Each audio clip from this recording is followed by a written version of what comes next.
Hey, I'm Stephanie, and welcome to NO-vember, the month where I am saying no to retail therapy, but yes to my very favorite things.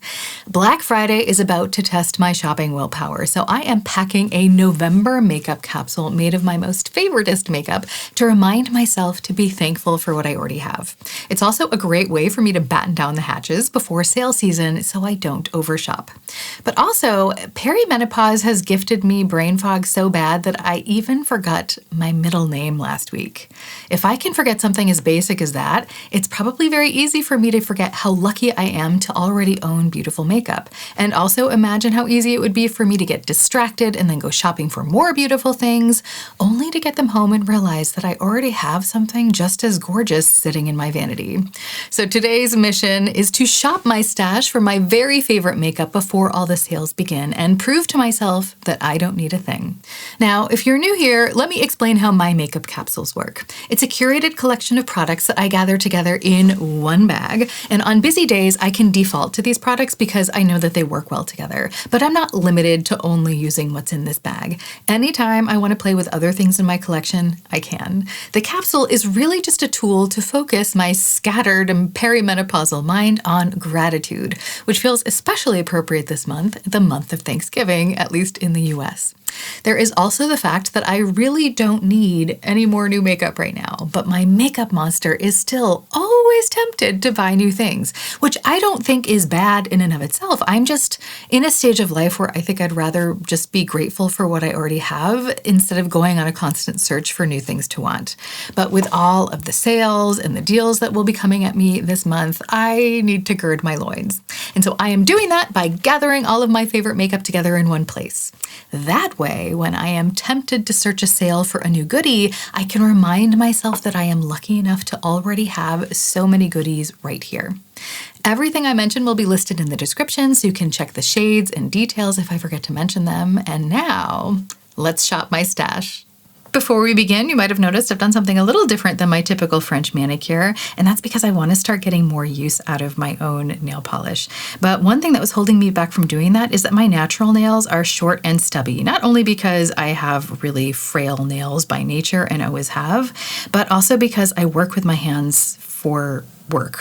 So I need really short nails, and I feel like my fingers just look better with longer nails. So I ordered this set of blanks from Amazon, and I painted them with two of my favorite neutral polishes. The one that is on all of my nails as my main color is the shade Jack from Zoya, and the shade that is for my accent nails, I just topped that Zoya shade with the shade Teddy from ILNP. For face primer, I'm still working my way through various samples that I have. I just want to make sure that I have time to focus on the application process and wear test these throughout the day. So testing is slow going just because I have so much other stuff on my plate right now. So this category is staying flexible this month, but I'm also going to be adding my Sisley Blur Expert powder.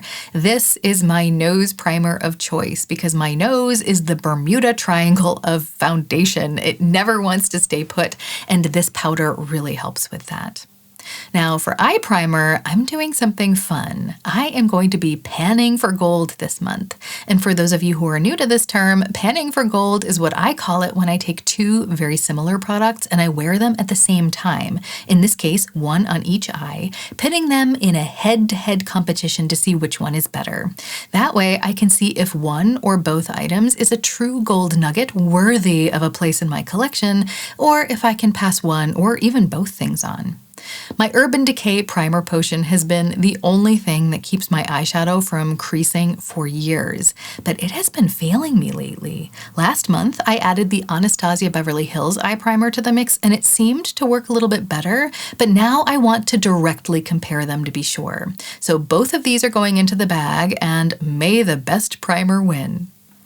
My longtime favorite under-eye corrector is the Magic Vanish Corrector from Charlotte Tilbury in shade 2 Medium. The color, the finish, and the weight of this product are perfectly calibrated to my skin's needs right now.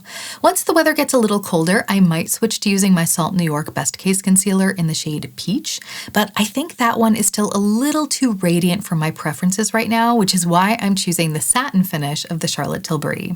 And I'm also adding the Salt New York Sneaky Balm in Olive green, which is perfect for under makeup or just doing a bit of natural looking color correcting on days where I don't want to wear a full face of makeup. For concealer, I will be including my Lancôme Teint Idôle All Over Concealer in the shade 213 or 023, depending on what region you buy it in. This has been so good to me, but now it's almost gone. And despite the fact that I have zero complaints about this, and I can't even imagine that a concealer could do a better job than this one, for some strange reason, I am bored with it. So I decided to risk it and buy a new product that I have never tried before, but has been on my wish list for years. And that's the Sisley Phyto-Cernes Eclat Concealer in shade 1.5. I have been on the lookout for a sale for this one because I knew that I needed to replace my Lancôme, and when I saw this for 30% off, I went ahead and bought it. So I'm also going to be testing these side by side, and I hope that the Sisley meets the high standards Lancôme has set. And if I'm lucky, maybe it will surprise me and even exceed them. If you want to follow this adventure, make sure you subscribe for dramatic updates on this front. Will the new challenger dethrone the reigning champion? Stay tuned.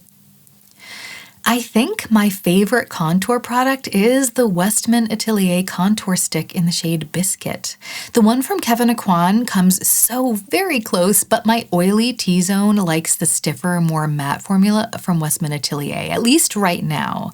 So this is the one that makes the cut, but I am recording my panning for gold video comparing the Westman Atelier versus the Kevyn Aucoin stick this week, so that comparison video will be up very soon if you want to see the full showdown. Both of my liquid luminizers are great. The one from Charlotte Tilbury is a little bit dewier, while the Auric Glow Lust has more of a satin finish on my skin. Both are equally good in my opinion, they're just different. But because I do still have a little bit of a tan, I'm gonna try to get some more use out of my Charlotte Tilbury Hollywood Flawless filter in shade 3, because it is the darker of the two, and by the time I get to December, it will start looking too peachy on me for my taste. My favorite cream bronzer in my collection is from Tom Ford, the one in the Shade and Illuminate duo in Intensity 1. Even though this isn't quite the ideal color for me because it's a bit too saturated and intense, at least when I'm not tan, this formula is so good that it looks gorgeous anyway. The texture is that of a very meaty, soft balm, and the finish is naturally radiant. It doesn't look wet on the skin, but it does make the skin look really healthy. A lot of my products seem to work best either when I'm pale or when I'm tan, but my favorite all year round cream blush has long been this Last Looks cream blush from Juice Beauty in shade 4. This color has unfortunately been discontinued, so I don't want to fall into the trap of saving it for later, especially since this formula doesn't have a whole lot of preservatives in it, and based on past experience, it goes off after about 2 years. I've been using my more intensely colored cream blush palette for the past few months because I feel like I can only pull off those shades when I have a tan, but now that my bronziness is slowly fading, I'm gonna have fun returning to this old favorite.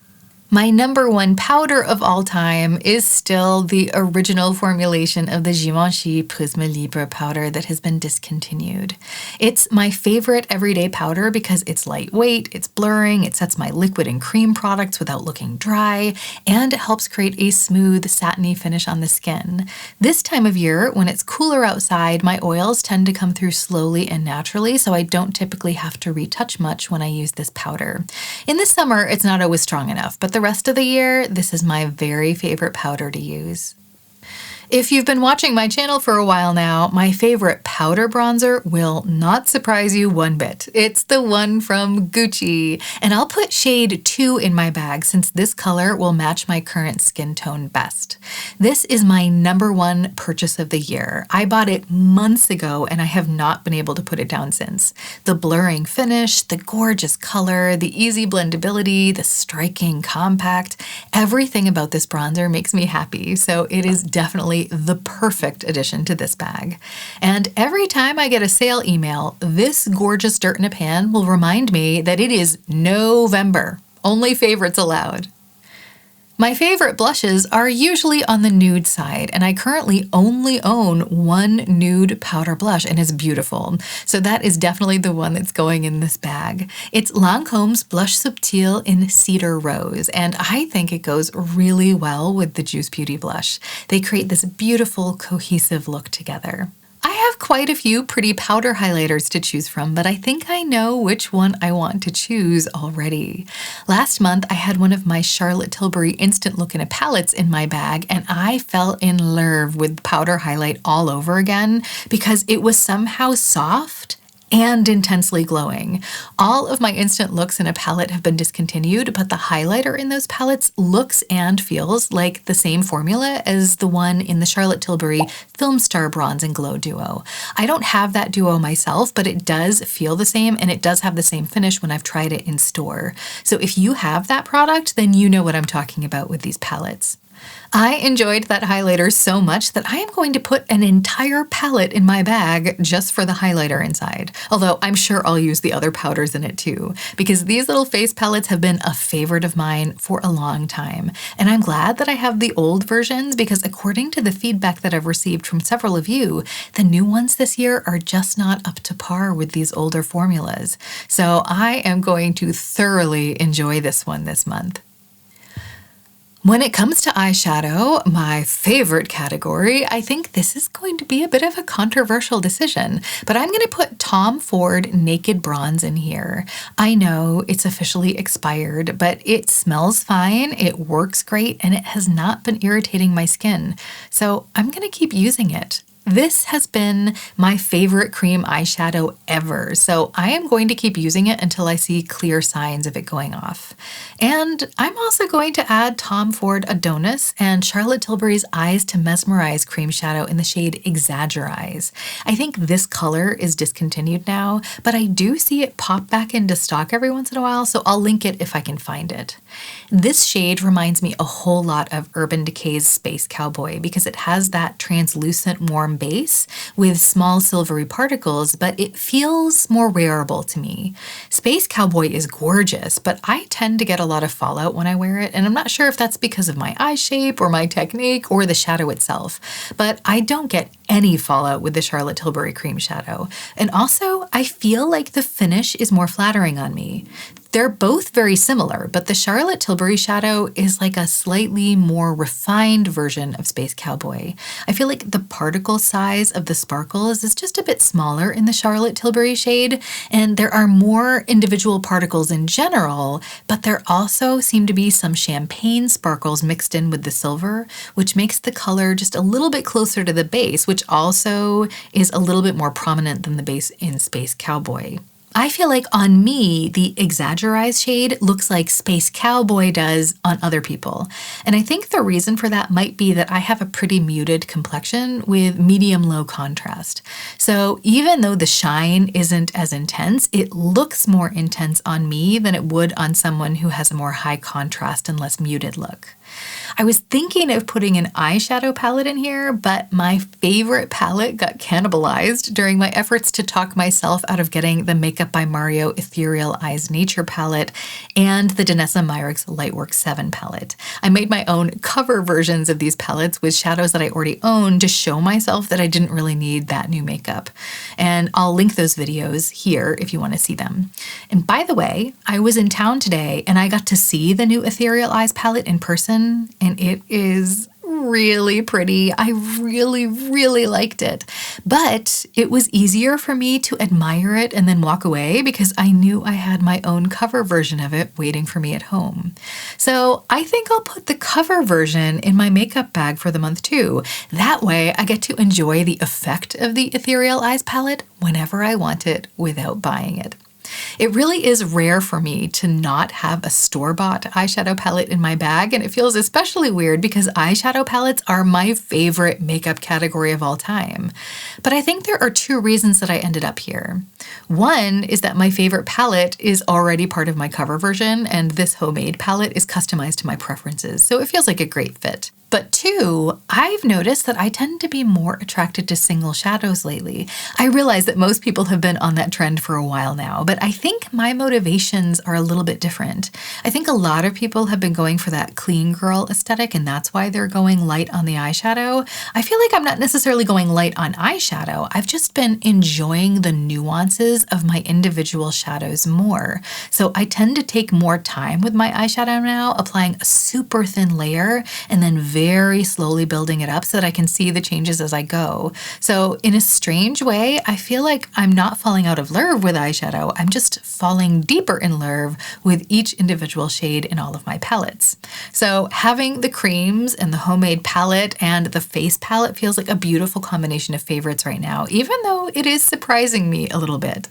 Have any of your makeup tastes been changing lately? Have you noticed any shifts in how you're using some of your favorite things?